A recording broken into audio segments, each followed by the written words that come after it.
हाँ, आजकल के ज़माने में ये जो डैप अपनी बैक पेन की प्रॉब्लम जो है, लो बैक पेन, है ना? जिसको हम स्लिप डिस्क भी कहते हैं, प्रोलैप्स ऑफ डिस्क भी कहते हैं, हर्निएटेड डिस्क के नाम से भी जाना जाता है, डिजेनरेटिव डिस्क डिजीज़ के नाम से भी कह देते हैं, है ना? इसका एक मतलब ये sciatica का एक मेजर कॉज़ है, जो sciatic नर्व के ऊपर जब प्रेशर पड़ जाता है, लो बैक पेन। तो sciatic नर्व उसके साथ-साथ जो हमारे बैक में दर्द तो होती है, उसके साथ-साथ जो है वो दर्द जो है पूरे पाँव के नीचे तक, पाँव के बिल्कुल पाँव तक जाती है, पीछे काफ मसल्स को क्रॉस करती हुई, पीछे-पीछे मतलब पूरी लेग के बैक से। तो ये जो है पीठ से स्टार्ट होकर के पूरी बैक बटक्स को कवर करती हुई, फिर इसमें जो है जानू को कवर करती हुई, उसके नीचे जो जा कर के काफ मसल्स के पीछे से जाके अंगूठे तक जाती है पेन, और पूरे पाँव में ये दर्द होती है, जैसे झंझनाहट हो रही है, जैसे कोई कीड़ियाँ सी चल रही हैं, इस तरह की पेन होती है, टिकलिंग सेंसेशन होती है, इसको झंझनाहट कहते हैं हम इसको। टिंगलिंग सेंसेशन का सिम्टम लेकर के पेशेंट अक्सर आते हैं। अगर हम उसका कोई MRI करवा के देखते हैं तो उसमें आता है L4, L5 और S1। बेसिकली क्या होता है कि हमारा जो बैक है ना, उसमें वर्टिब्राज हैं, है ना? जैसे वो वर्टिब्राज में जो लोअर लंबर वर्टिब्रा और जो सेक्टर वर्टिब्रा होता है, लंबर 4 और लंबर 5, इसके बीच में एक डिस्क होती है। डिस्क क्या होती है? एक रबर जैसी एक प्लेट होती है, जैसे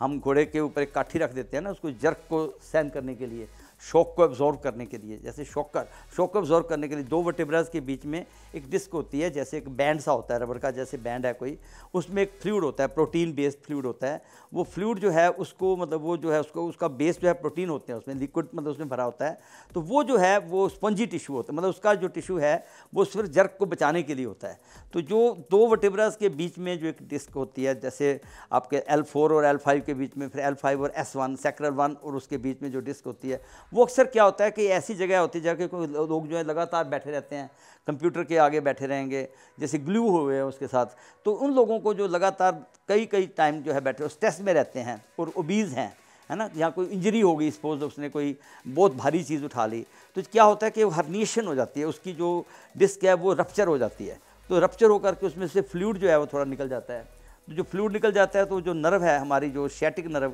जिसको हम कहते हैं longest and the one of the, जिसको क्या लार्जेस्ट नर्व, है ना, उसके जो रूट्स होते हैं वो वहीं से वर्टिब्रा से वहीं से निकलते हैं, और वो नर्व जहाँ जहाँ पे उसकी डिस्ट्रीब्यूशन होती है वो इरिटेट हो जाती है। वो नर्व जहाँ जहाँ उसकी डिस्ट्रीब्यूशन होती है वहाँ वहाँ पेन होती है, तो वहीं पे टिंगलिंग सेंसेशन होती है। ये नर्व की वजह से पेन तो बहुत भयंकर होती है, इसमें पेन बहुत भयंकर होती है। और वो पेशेंट को जो है वो जब वो बैठता है पेशेंट, तो उस पर्टिकुलर पोस्चर में उसको पेन हो जाती है। जब वो खड़ा होकर थोड़ा चलता है, अगर वो ज़्यादा देर खड़ा रहेगा तो फिर पेन स्टार्ट हो जाती है, अगर वो खड़ा होकर थोड़ा चलता है तो थोड़ी पेन कम हो जाती है, और जब वो लेटता है तो कई बार पेन बहुत बढ़ जाती है। जब भी उसने टच करना है ना उसको, तो उसको पेन होनी है। तो इसको प्रॉब्लम को जो है, इसके पेशेंट आजकल हमारे पास बहुत ज़्यादा आते हैं,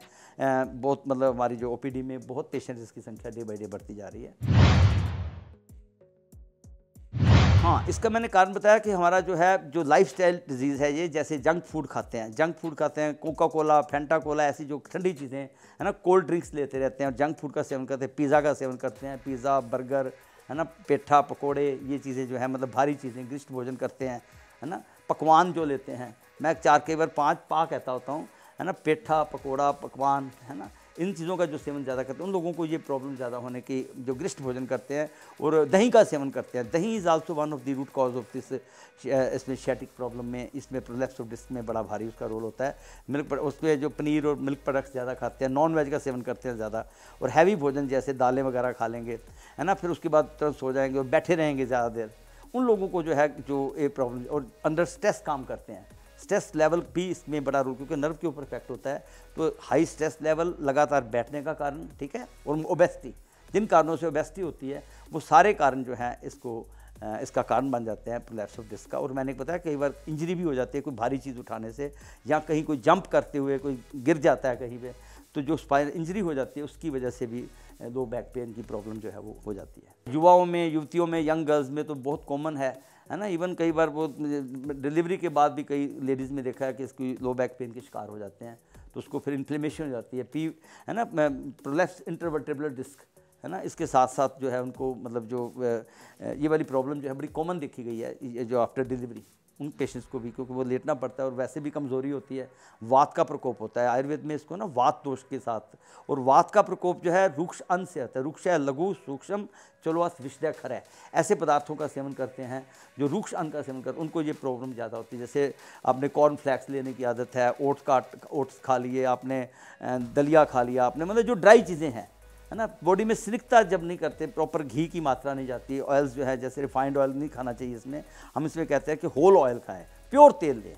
है ना, बादाम का सेवन करें, काजू का सेवन करें, अखरोट का सेवन करें, मतलब जिसमें ओमेगा 3 फैटी एसिड हो, उन चीज़ों का सेवन करेंगे तो ये जो है ये प्रॉब्लम से बच सकते हैं आप। और फ्रेश वेजिटेबल्स एंड फ्रूट्स का सेवन करें, तो इससे जो है वो आपका मतलब जो सciatica के जो लो बैक पेन के जो पेशेंट्स हैं उनको एक तो भारी ग्रिष्ट भोजन नहीं करना चाहिए, और उनको जो है लाइट ऐसा भोजन करें जो उनको हजम हो जाए प्रॉपरली, और उसमें फ्रूट्स का सेवन भी करें, और साथ में जो ड्राई फ्रूट्स जैसे मैंने बताया को पानी में भिगो के ज़रूर रखें उनको। जब भी कोई फ्रूट खाना है तो जैसे बादाम खाने हैं तो 8 घंटे पानी में भिगोने चाहिए, अखरोट खाने हैं तो भी 8 घंटे पानी में भिगोने हैं, और इसी तरह से मेथी का सेवन बहुत अच्छा है, मेथी को भी रात को भिगो के रख दें, सुबह उसका सेवन करें, है ना। हल्दी का सेवन बहुत है, हल्दी मेथी और सौंठ का जब हम कम्बिनेशन दे देते हैं तो भी लोग बैक पेन के पेशेंट्स में बहुत फ़ायदा होता है। तो इस तरह की डाइट जो है वो जो है घरेलू जो हमारी किचन में है उन चीज़ों का सेवन करना चाहिए।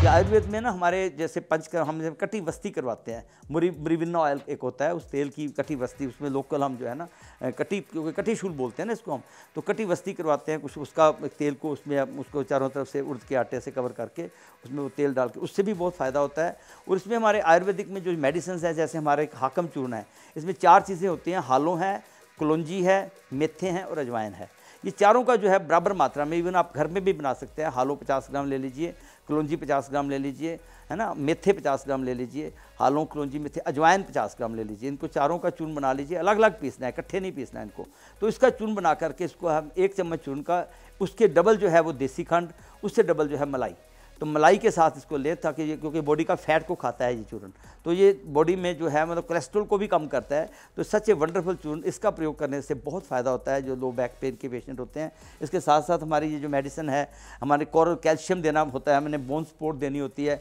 बोस्वेलिया कुरकुमिन जो है हमारी बड़ी अच्छी मेडिसिन है, जिसमें कुरकुमिन है, क्योंकि ये एंटी इन्फ्लेमेटरी होती है, लोकल इन्फ्लेमेशन हो जाती है, तो बोस्वेलिया स्लाकी को बोलते हैं। कुरकुमिन जो हमारा हल्दी का एक्सट्रैक्ट होता है, तो उसका भी सेवन इसमें बहुत ही अच्छा है। जो हमारी आयुर्वेदिक मेडिसिन हैं, जैसे हमारे इसमें वृत्तवात चिंतामणि रस भी देते हैं, इसमें जोगिंदर रस देते हैं, एकांग वीर रस देते हैं, वात गजांकुश रस देते हैं। कई बार पेशेंट लंगड़ा के चलता है तो उसको हम खंज निकारी रस भी देते हैं। खंज निकारी रस is a miracle drug for the, and वात गजांकुश बहुत अच्छी दवाई है। वात कोलांतक रस है। फिर हमारे रसराज, कई बार नमनेस हो जाती है बहुत सारी पेशेंट में, तो हम उसको उस नमनेस को कवर करने के लिए जो है रसराज रस देते हैं। इसी तरह से हमारी अश्वगंधा का प्रयोग करवाते हैं, विधानिया सोमनीफेरा, अश्वगंधा चूर्ण का भी प्रयोग करवाते हैं, ब्रह्मी का भी प्रयोग करवाते हैं। जो कंडीशन के ऊपर हमारे पेशेंट को जब आता है तो उसको हम किसको अश्वगंधा देना है, किसको हाकम चूर्ण देना है, किसको हमने आम का रस है, क्योंकि आमा फॉर्मेशन भी इसमें होती है। जैसे मैंने बताया ना, अभिसंधि पदार्थों की वजह से अगर है तो उसको फिर हमें आम वतांतक चूर्ण जो है, आम वतांतक चूर्ण से मिरेकल ड्रग फॉर दैट, जिसमें फ्री रेडिकल्स फॉर्मेशन होती है, वो भी चेक हो जाती है।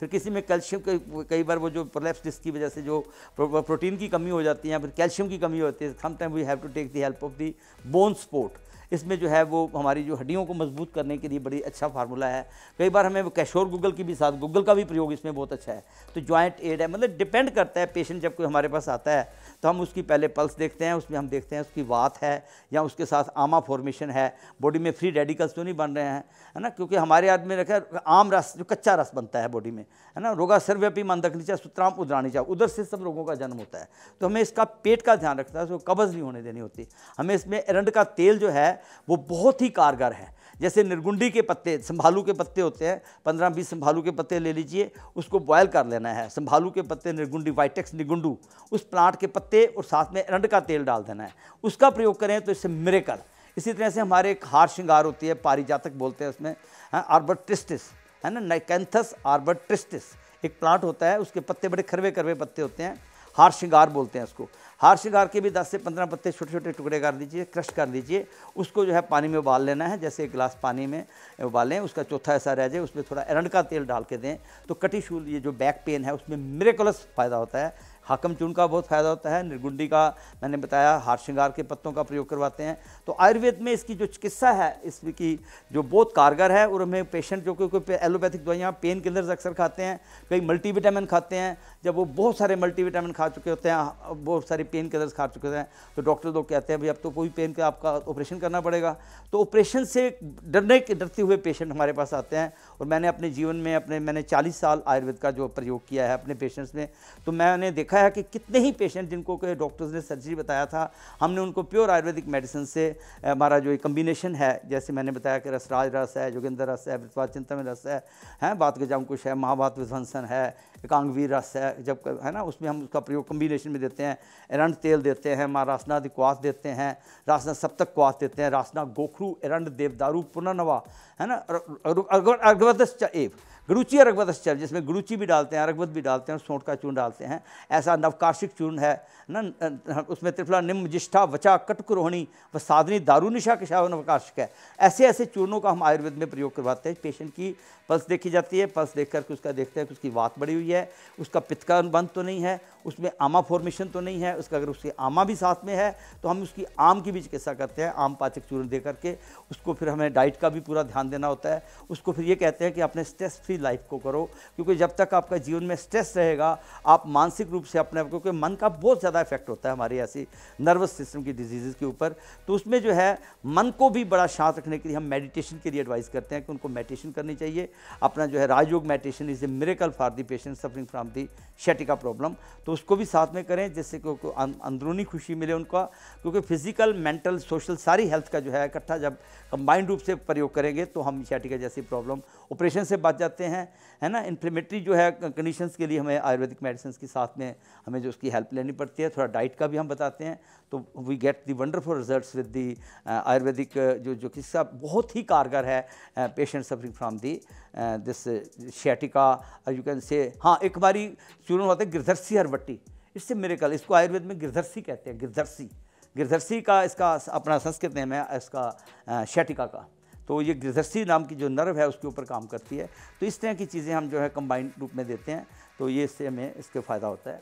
आयुर्वेदिक मेडिसिन जो है हम ज़्यादा कोई भी किसी भी बीमारी के लिए हम ना आयुर्वेद में इस पर हम ज़्यादा पीरियड 2 महीने से ज़्यादा अक्सर नहीं देते, ये उससे पहले ही ठीक हो जाते हैं। 10-15 दिन में ही पेशेंट को रिलीफ होना शुरू हो जाता है, उसके सिम्टम्स तो कम होने शुरू हो जाते हैं, परंतु उसको डाइट का और उसके साथ में जैसे मैंने बताया ना प्राणायाम का, अच्छा इसमें प्रॉपर रेस्ट करनी चाहिए, और कोई जर्क की जंपिंग नहीं करनी, जॉगिंग नहीं करनी। जैसे कई बार लोग कहते हैं भाई मैं तो वो करूँगा, जिम भी करूँगा, ऐसे स्ट्रॉन्ग एक्सरसाइज करने लग जाते हैं, आगे झुकने वाली एक्सरसाइज करेंगे तो फिर तो प्रॉब्लम आती है। अगर वो डाइट के साथ साथ जो हमारी पूरी, जैसे हम उसको कहते हैं किस तरह का लाइफस्टाइल होना चाहिए, वो सारा फॉलो करते हैं, तो फिर उनको जो है वो बहुत जल्दी फ़ायदा हो जाता है। फिर भी हमने अक्सर देखा है कि 2-3 महीने से ज़्यादा मतलब मेडिसिन नहीं खानी पड़ती, अक्सर 2 महीने से पहले ही ठीक हो जाते हैं।